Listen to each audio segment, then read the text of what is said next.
अब चलते हैं नैमिषारण्य वन में, जहां 88,000 ऋषिगण बैठे हैं, जिनको कथा सुना रहे हैं सूत जी। और इन 88,000 ऋषिगणों में जो सबसे बड़े ऋषि हैं उनका नाम है शौनक ऋषि। इसीलिए सभी को शौनकादि ऋषियों के नाम से संबोधित करें। तो शौनकादि ऋषि यहां पर सूत जी से पूछ रहे हैं कि प्रभु,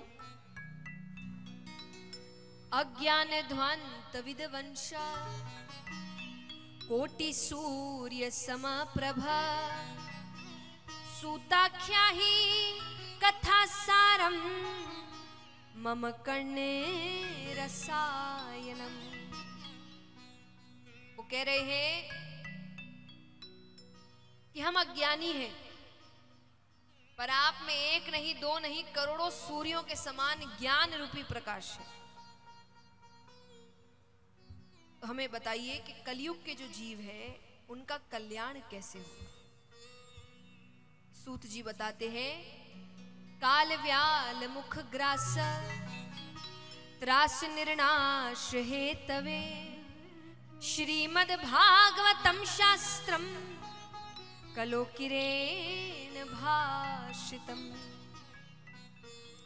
काल व्याल मुख ग्रास, काल एक सर्प की तरह है जो सबको अपना भोजन बनाते हुए आ रहा है। सबकी आयु निश्चित है। कहते हैं कि एक बच्चा जब जन्म लेता है वो बड़ा होगा कि नहीं होगा, इसमें संदेह है। बताओ, संदेह माने डाउट, तो संदेह है। ध्यान से सुनिए प्रश्न। एक बच्चा है, जन्म लेता है, अब वो बड़ा होगा कि नहीं होगा, इसमें संदेह है? नहीं है। आपको उसकी उम्र पता है? क्या पता उसकी उम्र ज्यादा नहीं हुई तो? उसकी उम्र, बच्चे की उम्र नहीं हुई ज्यादा,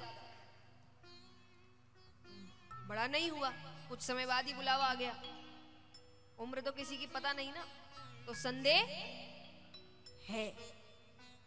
वो पढ़ाई करेगा कि नहीं करेगा, इसमें संदेह है? जोर से कहिए, है। उसकी शादी होगी कि नहीं होगी, इसमें संदेह है? उसके बच्चे होंगे कि नहीं होंगे, इसमें संदेह है? वो मरेगा कि नहीं मरेगा, इसमें संदेह है? इसमें कोई संदेह नहीं। जिसने जन्म लिया है वो मरेगा, तो मृत्यु सबकी तय है। व्यक्ति इसी को भूल जाता है, इसी से भागता है, और जबकि दुनिया के सबसे बड़ी सच्चाई यही है।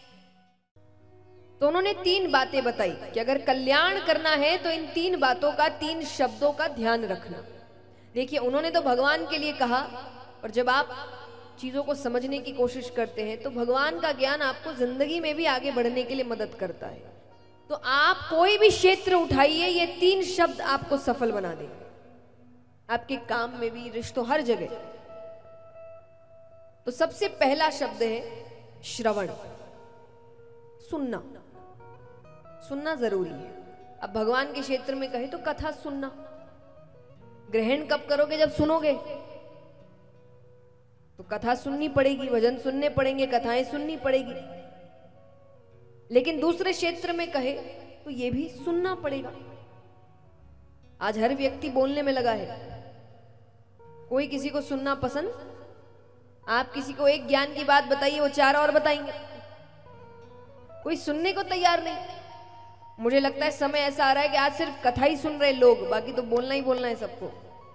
कथा ही बची है जहां पे बैठ के सुन रहे हैं थोड़ी देर। लेकिन सुनना जरूरी है। सबको सुनिए, सबके पास कुछ ना कुछ है बताने को। आप किसी के अगर पास बैठ रहे हो, वो कुछ बोलने की कोशिश कर रहा है, तो अपनी 10 बात सामने रखने की कोशिश मत करिए, उसको सुनिए। मैं हमेशा कहती हूं कि बोलोगे तो वही जो पता है, पर अगर सुनने की कोशिश करोगे तो शायद वो पता चल जाए जो कभी नहीं पता। इसलिए सुनना जरूरी है। अब कई बार लोग कहते हैं कि हर किसी को थोड़ी सुनेंगे, हमें जो समझदार, हर किसी को सुनो, ज्ञानी को भी सुनो, मूर्ख को भी सुनो। कारण है क्योंकि ज्ञानी को सुनने से पता चलेगा क्या करना चाहिए और मूर्ख को सुनने से पता चलेगा क्या नहीं करना चाहिए। दोनों ही जरूरी है ना। क्या करना चाहिए तो सबको पता होता है, कई बार क्या नहीं करना चाहिए ये नहीं पता, तो कल को हम ही मूर्खों वाली हरकतें कर रहे हो। इसलिए दोनों को सुनो। तो सबसे पहला लक्षण है, कारण है ना, भगवान ने 2 कान 1 मुंह दिए हैं। 2 कान का मतलब है ज्यादा सुनो। अगर ज्यादा बुलवाना होता भगवान 2 मुंह देते, और भगवान ने 2 कान दिए हैं कि बोलो कम, सुनो ज्यादा। अब दूसरा है श्रवण के बाद चिंतन। ये सबसे सुंदर चीज है। देखिए, मैं हमेशा कहती हूं, सनातन धर्म आपको आंख पर पट्टी बांधना नहीं सिखाता, अंधविश्वास नहीं सिखाता। सनातन धर्म जिज्ञासा सिखाता है, प्रश्न करना सिखाता है, सच ढूंढना सिखाता है। आपके अधिकतर शास्त्र प्रश्नों से शुरू हो रहे हैं। प्रश्न क्या है? जिज्ञासा है। आंख बंद करके विश्वास नहीं कर रहे, प्रश्न कर रहे हैं। और इसका सबसे सुंदर उदाहरण है, यहां कितने हैं जिन्होंने गीता जी पढ़ी है? हाथ उठाना।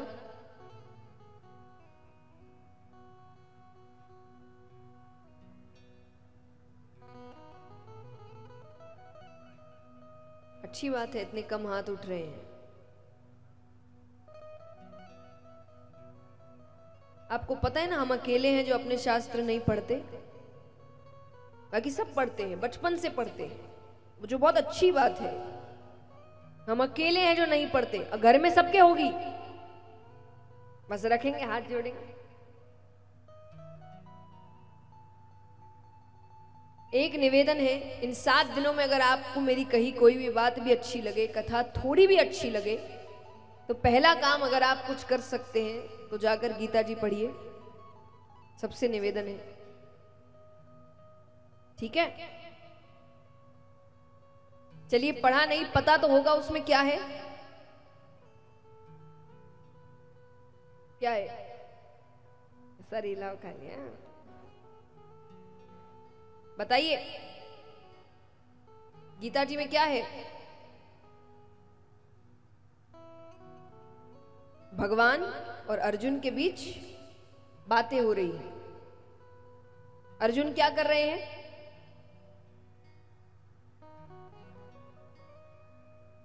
अर्जुन सुन नहीं, भगवान उपदेश दे रहे, अर्जुन क्या कर रहे हैं?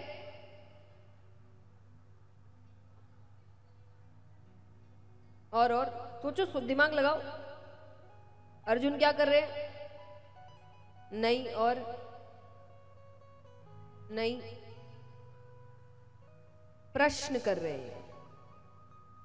सिर्फ भगवान की बात होती और अर्जुन चुपचाप सुन रहे होते तो कुछ ही पन्नों में गीता जी खत्म हो गई होती। अर्जुन प्रश्न कर रहे हैं। अब देखिए सुंदरता, देखिए, हम दूसरों से बात करते हैं कि इससे प्रश्न करना चाहिए कि नहीं, उससे अर्जुन के सामने कौन खड़े हैं? भगवान। पता है उनको कि मेरे सामने भगवान खड़े हैं, उनसे तो प्रश्न करना बनता ही नहीं है। वो तो जो बोले कर देना चाहिए, पर अर्जुन उनसे भी प्रश्न कर रहे हैं कि ये क्यों, ऐसा है तो ऐसा क्यों, ये कह रहे हो तो वो कैसे। और भगवान मुस्कुरा के सब चीज का उत्तर दे रहे। भगवान उनसे एक बार भी ये नहीं कह रहे कि मुझसे प्रश्न कर रहा है, जबान लड़ा रहा है। भगवान ये सब नहीं कर रहे, भगवान उत्तर दे रहे हैं। क्योंकि आपका धर्म आपको आंख पर पट्टी बांधना नहीं सिखाता कि जो बोल रहे हैं वो चुपचाप प्रश्न करो, अपनी जिज्ञासा सामने रखो। उसी को कहते चिंतन, कि जो बताया जा रहा है उसको आंख पर पट्टी बांध के विश्वास नहीं करना है, चिंतन करना है। क्या बताया गया, क्यों बताया गया, क्या सही है, क्या गलत है, क्या मेरे जिंदगी पर उपयोगी है, इसको तो चिंतन, इसीलिए तो दिमाग दिया है भगवान ने। भगवान कहते मैंने सबको दिमाग दिया कि तुम इसका इस्तेमाल करो। और जो पहले होता है हमेशा अगर वही होता तो भगवान इतने अवतार थोड़ी लेते। भगवान ने अलग अलग अवतार लिए, क्यों? क्योंकि हर समय कुछ ना कुछ नया होना चाहिए। श्री राम जब आए थे तब मर्यादा की जरूरत थी, तो वो मर्यादा पुरुषोत्तम बन के आए कि मर्यादा के अंदर रहकर काम करेंगे। जब श्री कृष्ण आए उनको समझ में आ गया कि मर्यादा में रहते कैसे, तो सिखा दिया, पर अब कुछ और सिखाने की जरूरत है। कहते हैं ना कि श्री कृष्ण और श्री राम में अंतर क्या है, ये बहुत सुंदर रूप से बताया गया है कि श्री राम हमें सिखाते हैं कि मर्यादा में रहते कैसे हैं, कि श्री राम हमें सिखाते हैं कि मर्यादा में रहते कैसे हैं, और श्री कृष्ण हमें सिखाते हैं कि मर्यादा में रखते कैसे हैं।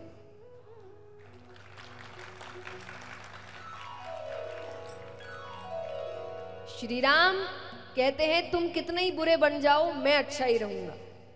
श्री कृष्ण कहते हैं तुम जैसे मैं उसका डबल।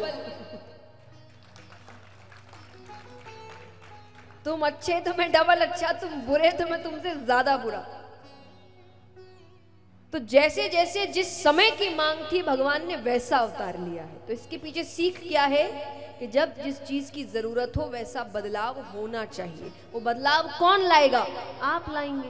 कैसे लाएंगे? चिंतन करके लाएंगे। बस जो होता है वही आंख पर पट्टी बांध के काम करते रहोगे तो कहां से बदलाव आएगा? तो चिंतन करना पड़ेगा। तो दूसरा लक्षण है चिंतन, और तीसरा है मनन। अब सुन लिया, चिंतन के बाद समझ लिया कि क्या करना है, अब उसको करना भी तो पड़ेगा। सार समझ में आ गया कि सच बोलना है, पर सच बोलना भी तो पड़ेगा, बदलाव तो तभी आएगा। तो मनन यानी उस सार को अपने जीवन में उतार लो, तब जाकर कल्याण होगा। तो उन्होंने कहा कि ये तीन चीजें अगर आप अपने जीवन में लागू करते हैं तब जाकर कल्याण होता है।